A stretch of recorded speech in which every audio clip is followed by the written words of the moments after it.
Pernah nggak sih kalian mikir kenapa ya susah banget buat konsisten sama sebuah perubahan?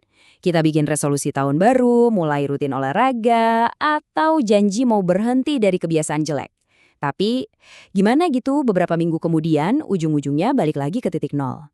Nah, ternyata ini bukan sepenuhnya salah kita loh. Oke, coba kita bahas deh. Kita kan sering banget dibilangin kalau kebiasaan baik itu kunci dari segalanya.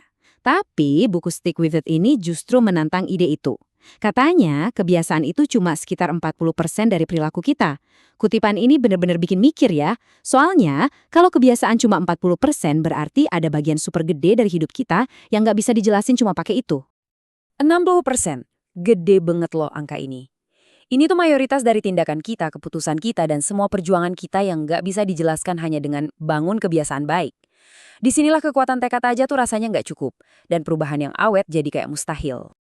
Jadi, ini dia pertanyaan utamanya. Kalau kita nggak bisa cuma ngandelin kebiasaan dan tekad, terus apa dong? Apa sih yang sebenarnya ngedorong 60% sisa perilaku kita itu? Pertanyaan ini ngebuka sebuah misteri yang menarik banget, dan jawabannya mungkin bakal bikin kalian kaget. Dan jawabannya ini bukan dari sembarang orang loh. Ini datang dari penelitian Dr. Sean Young di UCLA. Dia ini bukan cuma penulis biasa.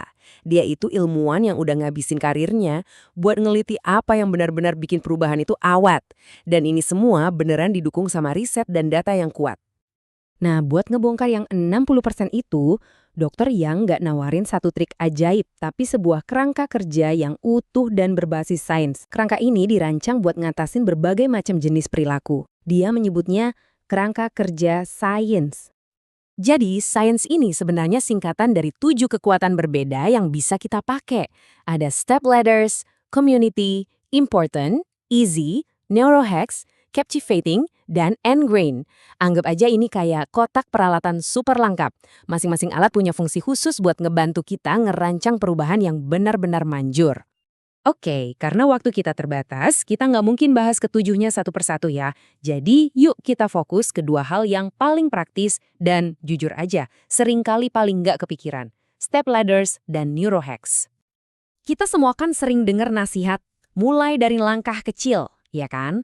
Nah, konsep step ladders ini ngejak kita mikir lebih dalam lagi. Sekecil apa sih kecil itu sebenarnya? Udah beneran cukup kecil belum langkah yang kita ambil itu biar dijamin berhasil? Gini nih cara kerjanya, kita sering banget nyampur aduk antara mimpi, tujuan, sama langkah. Mimpi itu yang gede dan jauh, kayak jadi bintang rock. Tujuan itu lebih dekat, misalnya ngejadwalin latihan band minggu depan. Tapi langkah, dan ini kuncinya, adalah sesuatu yang bisa kamu lakuin dalam 2 hari ke depan, kayak ngirim WA buat mentuin jadwal. Contoh kerennya, band Linkin Park yang dulu namanya Zero.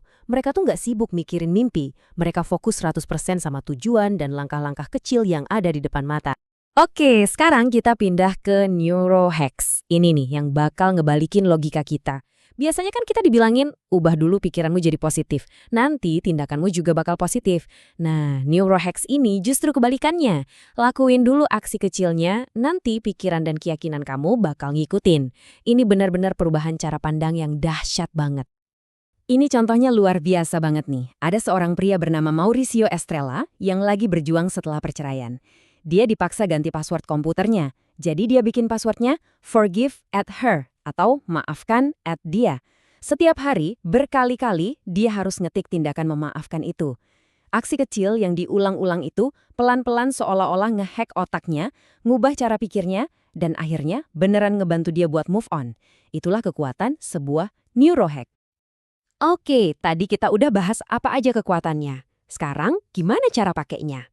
Nah, dokter yang ngasih kita semacam contekan simple buat ngebantu kita milih alat yang pas buat masalah yang pas. Gini cara pakainya. Pertama, coba kenali dulu tipe perilakunya. Apakah itu tipe A alias otomatis? Ini yang kita lakuin tanpa sadar, kayak gigit kuku. Nah, buat yang kayak gini, pakai jurus easy atau neurohacks. Atau mungkin itu tipe B alias membara, sesuatu yang kita sadar tapi rasanya nggak berdaya melawannya, kayak kecanduan. Disinilah community dan step ladders jadi penting banget. Terakhir, ada tipe C alias umum. Ini hal yang kita tahu harus kita lakuin, tapi malas banget, kayak olahraga. Nah, di sini kita perlu bikin itu jadi important dan captivating. Jadi dengan nyocokin masalah sama alat yang tepat, peluang kita buat berhasil tuh jadi jauh lebih besar. Ini semua ngebawa kita ke satu ide besar, bahwa mengubah perilaku itu bukan soal kegagalan moral atau kurangnya tekad. Ini tuh soal tantangan desain. Dan ini dia intinya. Kamu tuh nggak perlu jadi orang lain buat berhasil. Kamu nggak harus belajar suka lari pagi. Kamu cuma perlu ngerancang sebuah proses pakai kekuatan-kekuatan tadi yang cocok buat kamu. Ya kamu yang sekarang ini, apa adanya. Jadi saya mau tinggalin kalian dengan satu pemikiran ini. Tiap kali kita gagal mencapai sesuatu, daripada nanya, apa sih yang salah sama gue? Coba deh tanya, apa yang salah sama sistem gue?